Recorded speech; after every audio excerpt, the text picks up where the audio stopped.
Okay, I had said that I would hop on here and do a little reading about Noah. Um, Not your typical account of Noah and the ark. It's actually something from the book of Enoch that my husband and I are reading. And so, just a quick backstory, there's Enoch. He has a son, Methuselah, and Methuselah has a son, Lamech, and Lamech is the father of Noah. So Enoch is Noah's great great grandfather. So this is from the book of Enoch, and it's telling the story of the birth of Noah. And after some days, my son Methuselah took a wife for his son Lamech, and she became pregnant by him and bore a son. And his body was white as snow and red as the blooming of the rose. And the hair of his head and his long locks were white as wool, and his eyes beautiful. And when he opened his eyes, he lighted up the whole house like the sun, and the whole house was very bright. And thereupon he rose in the hands of the midwife, opened his mouth, and conversed with the Lord of righteousness. And his father Lamech was afraid of him, and fled, and came to his father Methuselah.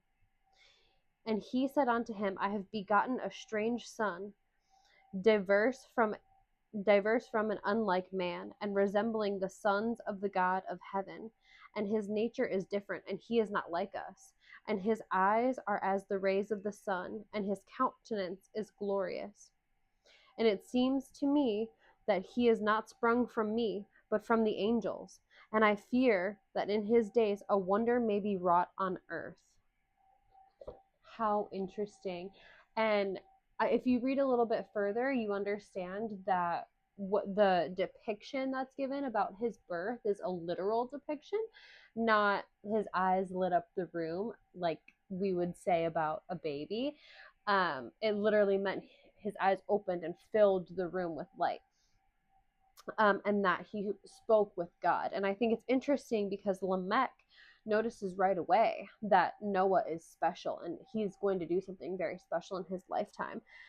And so he goes on to ask, Lamech goes on to ask his father to speak with Enoch, because Enoch was very wise at the time. He is very wise. And Enoch was able to, tell him, yes, Noah is going to be a great person. He's going to, proceeds to tell the flood story.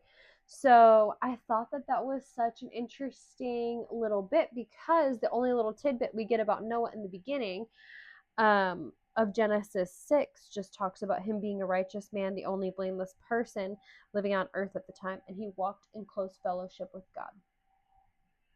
And obviously he's a special person because God chose him to build the ark and be the person that survives humanity, because all of us are descendants from Noah. So such an interesting little bit. I thought you guys would like to hear that.